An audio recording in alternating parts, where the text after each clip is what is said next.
"Men of Galilee, why do you stand looking into the sky? This same Jesus, who has been taken from you into heaven, will come back in the same way you have seen him go." Filled with the Holy Spirit, the disciples returned to Jerusalem, ready to fulfill the commission they had been given.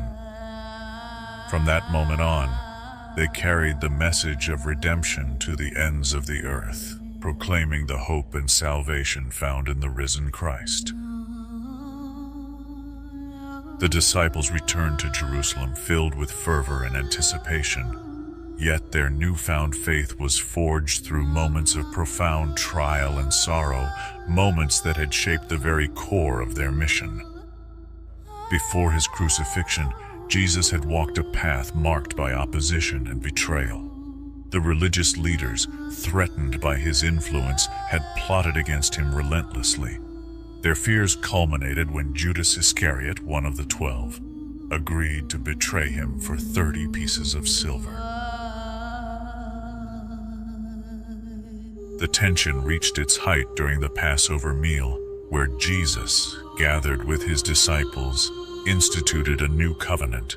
Breaking bread, he declared, "Take and eat, this is my body." Passing the cup, he said, "Drink from it, all of you. This is my blood of the new covenant, shed for the forgiveness of sins."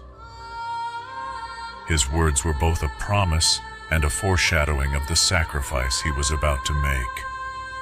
Later, in the Garden of Gethsemane, Jesus prayed in agony, his sweat like drops of blood. "Father, if it is possible, let this cup pass from me, yet not as I will, but as you will," he pleaded, fully surrendering to the Father's plan. Suddenly, Judas arrived with an armed crowd, identifying Jesus with a kiss. Arrested and abandoned by his disciples, Jesus was taken first to the Sanhedrin, where he endured false accusations and mockery. Dragged before Pilate, the Roman governor, he faced a crowd clamoring for his crucifixion. Despite finding no fault in him, Pilate succumbed to their demands. Jesus was scourged, mocked by soldiers who placed a crown of thorns on his head, and forced to carry his cross to Golgotha. There, he was nailed to the cross between two thieves. In his agony, he prayed, "Father, forgive them, for they do not know what they are doing." One thief, repentant, pleaded, "Jesus, remember me when you come into your kingdom." Jesus replied with assurance, "Truly I tell you, today you will be with me in paradise." As darkness fell over the land, Jesus cried out, my God, why have you forsaken me?" With his final breath, he declared, "It is finished." At that moment, the veil of the temple was torn in two, and the earth shook. A Roman centurion, witnessing these events, proclaimed, "Truly, this man was the Son of God." His lifeless body was laid in a tomb sealed with a large stone, yet death could not hold him. On the third day, the tomb was found empty. Jesus had risen, appearing first to Mary Magdalene and later to his disciples. "Peace be with you," he said, showing them the wounds in his hands and side. These extraordinary events, the life, death, and resurrection of Jesus, were vivid in the minds of the disciples as they gathered in Jerusalem, waiting for the promise of the Holy Spirit.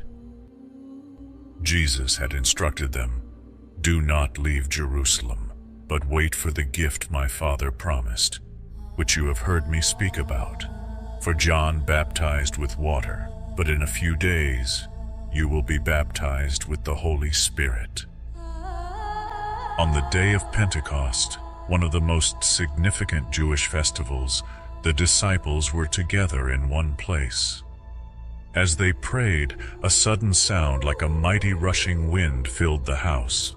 It was not a mere breeze, but a powerful divine manifestation, stirring their hearts and drawing the attention of those nearby.